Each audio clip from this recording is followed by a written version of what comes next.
22 number کے مصاحف.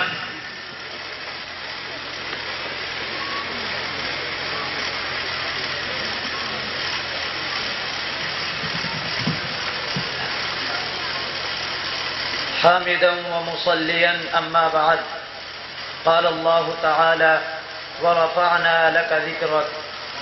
صدق الله العظيم. مسند پر فروغش حضرات حکم مستحکم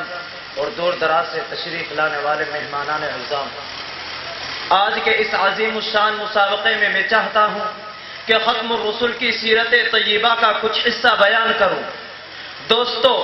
دنیا کی کوئی چیز ایسی نہیں جس پر میرے مصطفیٰ کی سیرت بکھری ہوئی نہ پڑی ہو. عزیز دوستو، اگر دیکھا جائے صدیق کی صداقت، میرے مصطفیٰ کی سیرت، اگر دیکھا جائے عمر کی عدالت، میرے مصطفیٰ کی سیرت، اگر دیکھا جائے عثمان کی سخاوت، میرے مصطفیٰ کی سیرت، اگر دیکھا جائے 1,24,000 انبیاء اکرام کا دنیا میں آنا، میرے مصطفیٰ کی سیرت، اگر دیکھا جائے 1,44,000 صحابہ کا میرے نبی کے قدموں میں آنا، میرے مصطفیٰ کی سیرت، اگر دیکھا جائے غزوہ بدر، میرے مصطفیٰ کی سیرت، اگر دیکھا جائے غزوہ احد، میرے مصطفیٰ کی سیرت، اگر دیکھا جائے فتح مکہ، میرے مصطفیٰ کی سیرت، بلکہ مجھے کہنے دو اگر دیکھا جائے غزوہ بدر میں 313 صحابہ کا 1,000 کفار کو شکست کی مٹی چلا کر کے رکھ دینا، میرے مصطفیٰ کی سیرت، اگر دیکھا جائے غزوہ احد کے علاوہ تمام غزووں میں فتح جاب ہو کر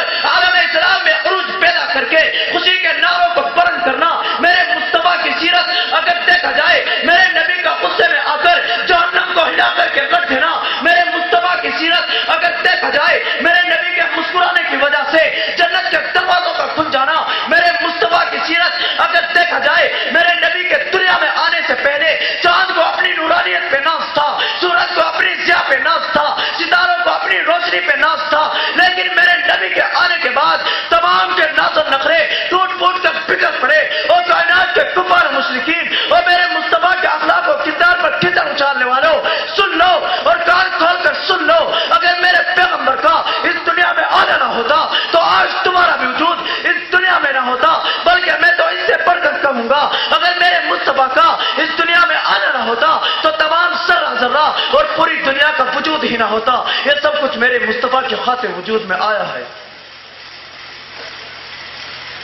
مسابقے میں تشریف لانے والے غیور نوجوانوں، تم بھی سن لو.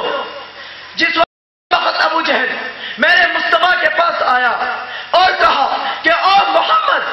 محمد جو آج تیرے نبی ہونے کو مان جاؤں گا اگر تو اس چاند کے 2 ٹکڑے کر دے. پیغمبر خدا سوال سنتے ہی گھبرا گئے. رب نے فوراً کہا او محمد گھبرانے کی کوئی بات نہیں، اس چاند کی طرف ہاتھ کی انگلی کا اشارہ کرنا تجھ مصطفیٰ کا کام ہے اور اس چاند کو 2 ٹکڑوں میں کر دینا مجھ خدا کا کام ہے. یہ میرے نبی کی سیرت ہے. کہو یہ میرے نبی کی سیرت ہے. میں اپنی تقریر کو یہیں پر ختم کرتا ہوں. واخر دعوانا الحمدللہ رب العالمین.